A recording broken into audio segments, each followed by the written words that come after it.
लोकसभेच्या निवडणुका पार पडलेल्या आहेत। सदर लोकसभेमध्ये खास करून सांगली लोकसभा मतदारसंघातील निवडणूक ही राष्ट्रीय किंवा राज्य पातळीवर न जाता कौलापूर विमानतळ असेल, रांजणीचा ड्रायपोर्ट असेल, जतचा प्राणी प्रश्न असेल, अशा स्थानिक मुद्द्यावर गाजली।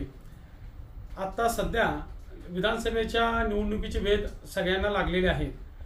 तर येणाऱ्या विधानसभेच्या दृष्टिकोनातून चिंतामणनगरचा रेल्वे पूल असेल, आमचा आयर्विन पूल असेल, हरिपूर कोथळीचा पूल असेल, किंवा आपला जो धोकादायक झालेला सांगली मिरज रेल्वे उड्डाण पूल असेल, म्हणजे विधानसभेची निवडणूक ह्या पुलांच्यावर होणार असं ह्या निमित्तानं दिसून येत आहे।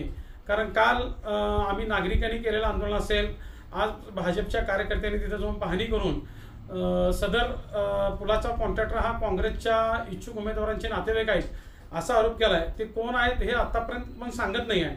मात्र एक सर्वसामान्य नागरिक किंवा जनता म्हणून आमची अशी अपेक्षा आहे, तुम्ही तुमचं राजकारण जरूर करा, आम्हाला काही अडचण नाही आहे, मात्र नागरिकांना ह्या त्रासातून मुक्त करा। आयर्विन पूल अर्धवट राहिलेला आहे, हरिपूर कोथळी पूल झाला आहे, मात्र त्याला आकाशवाणीपर्यंतचा अप्रोच रस्ता मिळालेला नाही आहे। त्या बाबतीत सर्व राजकीय पक्षांनी मिळून प्रयत्न करावे।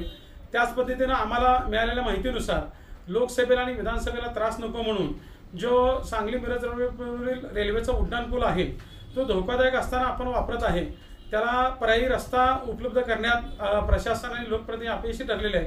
ह्या सर्व बाबीकडे आम्ही लक्ष वेधू इच्छितो आहे। या बाबतीत तात्काळ प्रशासन आणि सर्वपक्षीय लोकप्रतिनिधी मीटिंग घेऊन तोडगा काढावा असे आम्ही आवाहन करीत आहोत।